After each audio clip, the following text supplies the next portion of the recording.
Okay, I'm Duncan Case, and I'm a former faculty at the School of Architecture at the University of Nebraska. And I started my experience with Guatemala about 2009. It was nearing retirement for me, and I decided I wanted to do something real. So I moved out of the lecture hall and invited students to join me on trips down to Guatemala through an immersion experience to work with and live with Guatemalans. And by that, I didn't mean the elite 22 families in Guatemala City that essentially run and dictate the future of Guatemala, but the 60% plus of an indigenous population and many other who are not able to control their own fate within Guatemala. So I took the students, and before we went, I had them take a seminar in which we looked at various readings about what happened in Guatemala. And of course, I, not being a student in Guatemala at the time, I taught design in the architecture school. I was in for quite a shock and enlightenment, so to speak. And so were my students, because I found quickly as I took history course of books and I shared this with the students, many of the topics and themes we came to talk about, were not in the courses they were taking at the university, be they world history or they be South American history. It wasn't there. And so a lot of the truth, if you will, that you talk to, of South America is not very well known. So I thought it was important that the students go to a program that took them out of the middle class normative backgrounds that many of them had going to Europe for European exchange student programs, which had little to do with the underdeveloped part of the world, just more of the same for them of what they experienced in the US. And so I found a language program in Xela. Xela is the second largest city in Guatemala. It's known as Quetzaltenango. Xela is the Mayan name, appropriately. It's in the highlands. It's due west of Atitlan, well, northwest from Atitlan. And it's more Mayan than Guatemala City for sure. The bus company is owned by a Mayan families for many decades. And so it's a more integrated community. Not to say there isn't a significant amount of racism that exists in that city, but not the type of thing you would find in Guatemala City. Plus, very few people speak English there. I thought that was good for my students who were coming there to learn Spanish. They couldn't escape into talking with other people about their personal life either. And then they had to live with families who also didn't speak English. And so if they wanted breakfast, they wanted a blanket for their bed, they'd have to ask for it and practice the Spanish they were learning in the language school I placed them in. The school is called Popwu. Popwu is the name of the original record text of the emergence of the Mayan, what would you call it, their spiritual story, so to speak. And this school was run entirely by Guatemalans. That was one of my goals. There are some that are taught there by people from Europe or from the United States. Also, I wanted a program that focused on helping Guatemalans. This is one of only a handful of nearly 50 schools that exist in Xela that served local impoverished communities. And they used the tuition from the language program to pay for the services they provided. One of their staff had a degree in social work. And so she had an intern program in social work in which most of my students participated in. And they did internships things in places like, there was a daycare program, center out south of town, south of Xela. There was a wood burning stove building program, and there was, they'd help put water systems in. They would, there's a medical school program associated with And so these students would help the mobile clinic that, like interns in medical school who came down during the summer, would lead through about 5 or 6 villages that this school had been serving for nearly 20 years. So the students had a rather first-hand experience.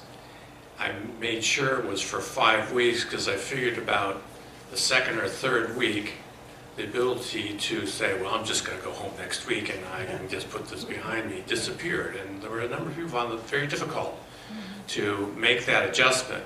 I think a lot of people went home with a visual image of the reality of living in low income, even working class in Guatemala. I think the first week or two when they were living in the houses they were in, they thought for sure they were among the impoverished because you could see the sky, you could feel the rain between the 2 rooms that were built together in the house they were in.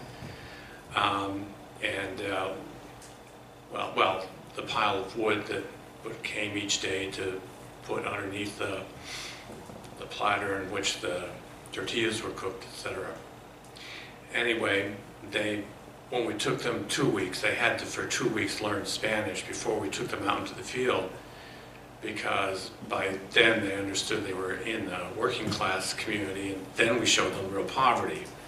And then they were more thankful about the working class houses they were living in. Nonetheless, it was so different than what they'd experienced. And it also provided a reason for learning to have Spanish, also taught them the value of having native language in order to be able to provide assistance. Now, I did this for about 4 years, put together a group, nonprofit organization, by the way, for which Terry is vice president. I didn't know the other associations that you had. Yeah, you still are, yeah. It was called the Institute for International Service Learning. So the idea was for college-age students to come down, find the issues and the problems there, and provide service. That happened for about 4 years, up till about 2011. And in some sense, this was a classic, what you would call outsider service. The non-governmental organizations, of which there are dozens in Guatemala, most of them served by people from countries outside of Guatemala, many American institutions, many religious institutions. Only a small number, however, are totally Guatemalan, and that's one of the reasons I chose the school. All the staff are Guatemalan, and they invited many Americans to come and serve, graduate students in medical school who would come down. But the idea is that essentially the mentality of an outside-in approach was given. This is what you need. This is what you need to do to straighten up your family. Let's end alcoholism. Let's have the children make sure they go through school. There were scholarship programs to help pay the kids. We funded some here through the school, through the church.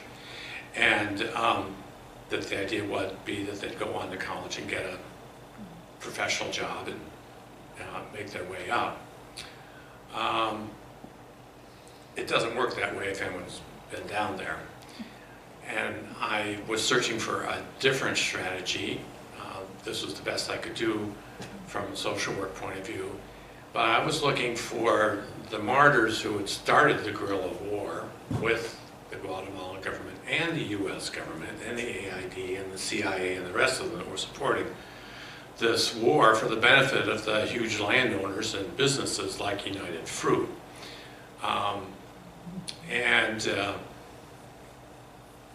I looked, because of the peace settlement, all the people who fought in the war who were part of the rebel movement disappeared.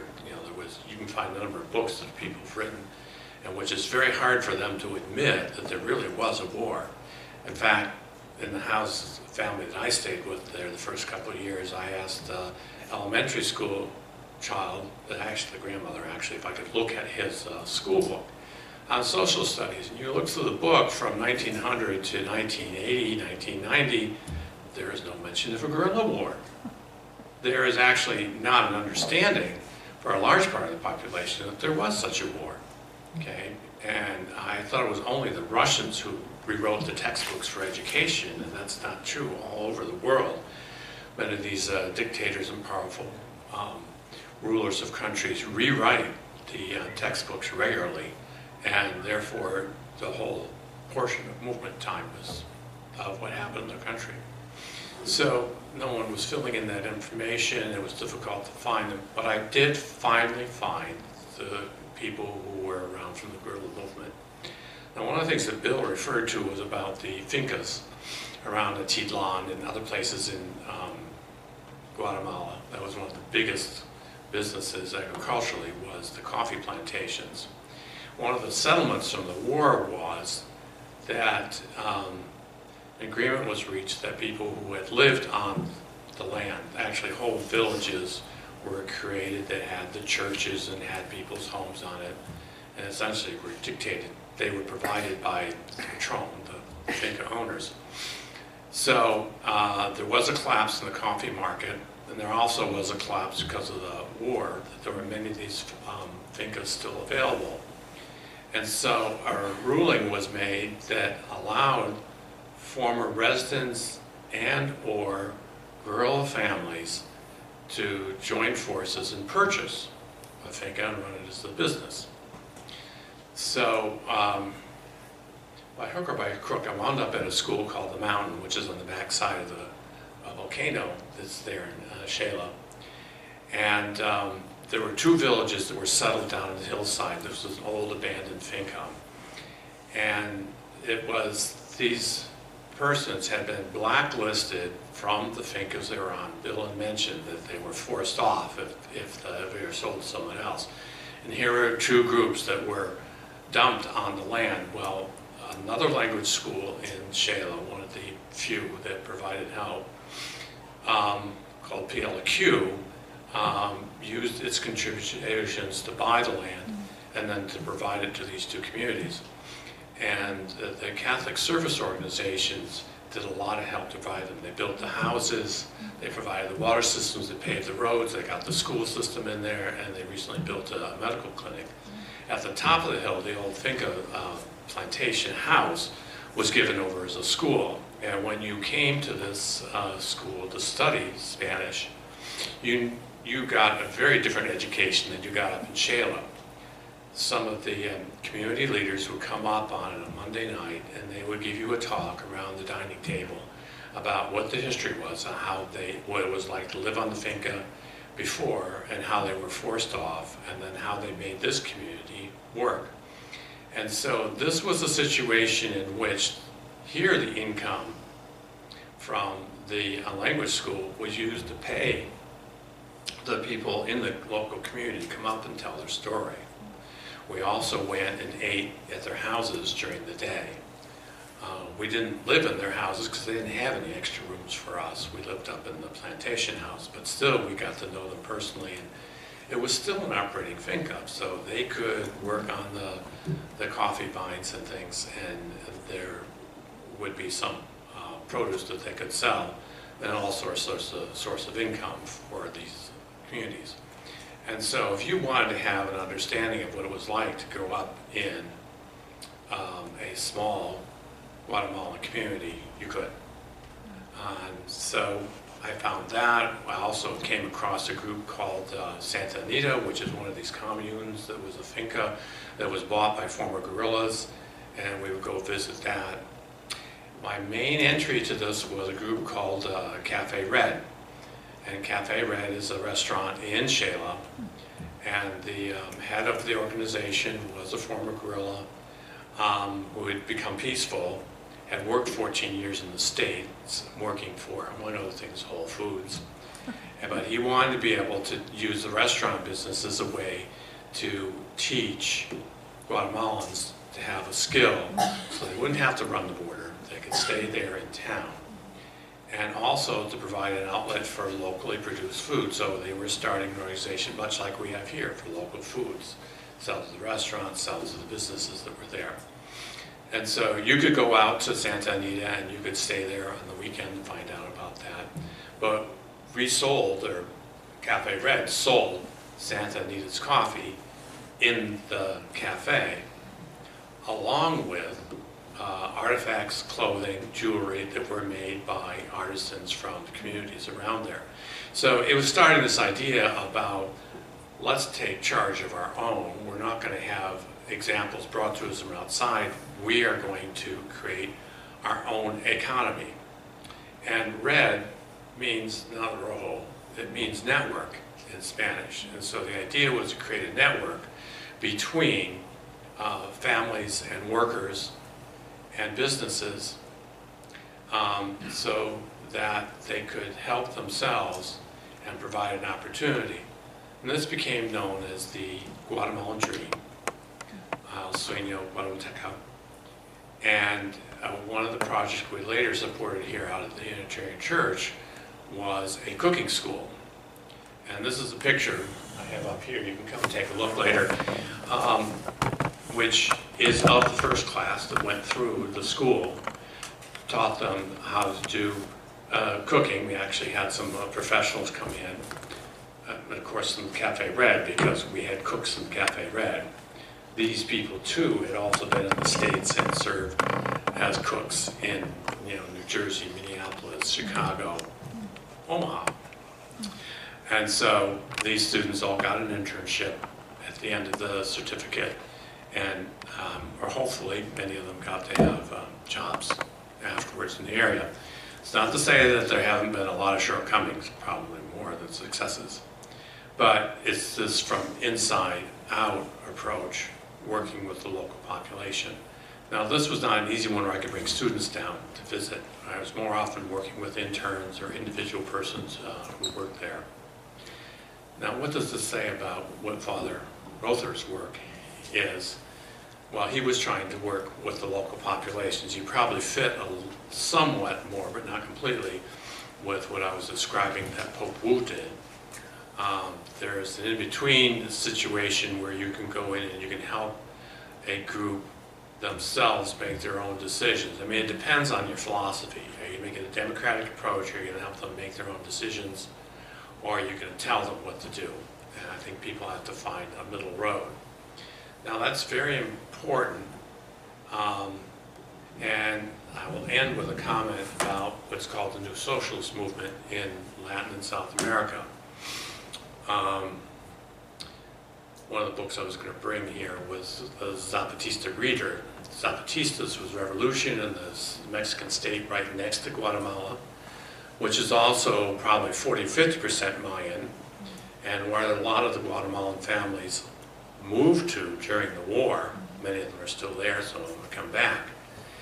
And there's quite a knowledge within the communities about what experiments were provided. One of them was to have a parallel organization, the Citizens Council, parallel to the City Council, in which you sat and you listened to what everyone had to say to find out whether the fat cats were getting fat from all of the things that they were able to employ, or to put challenges in where things were needed to be put in place. Now, that movement that happened in Chiapas also was very important in Venezuela. So this war that's going on in Venezuela is, in my mind, is a continuation of the AID and CIA operations that occurred in 1954 and 1955 in Guatemala, which displaced the then socialist president from power because he was trying to get land for the people who lived on the fincas to be able to do enough food production for themselves. Well, in Venezuela, the exchange that went on between Cuba and Guatemala is that they exchanged services. They kind of got around the banks that NAFTA had forced many of the people to work with, many of the countries to work with, and said, okay, Cuba, if you will provide us with medical clinics and provide us with schools to teach our residents how to speak Spanish and to read, okay, we'll give you oil. And so that, for a while, it worked pretty well.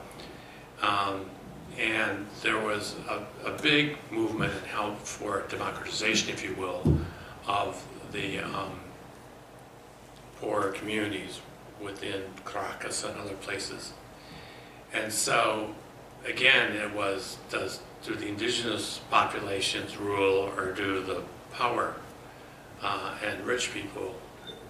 And that doesn't get reported in most of the newspaper articles that we have. There is a journal that's published now out of London that is about issues in Latin America, which is about the only place you can find what's happening behind the scenes. There would be stories written by the interns who helped through some of the councils in Caracas and also in Chiapas. So I guess I'd be saying to you there's a second story to be heard if you listen and look at what's happening behind the guerrilla movements. Yes, they're meant to undermine some of the larger power groups and international businesses, but then you have to use your philosophy about who do you want to benefit and which group do you want to support. And there's an interesting amount of sharing between Venezuela, Cuba, Chiapas, Bolivia, and people go moving between these places, sharing and talking about how they have set up businesses and businesses well. So look to those places as well as to what your local CIA may say. I also would say that one of the books we used in the course was Alternatives to the Peace Corps. And these are written by former Peace Corps people who talk about how Reagan and then other subsequent organizations essentially turned Peace Corps into mini CIA agents. They had the report on what was happening in local communities. And so setting up your own organization as an NGO was an important strategy for people to follow. Think about. So there are alternative views. A lot of it's been published. Look at it and make your own decision.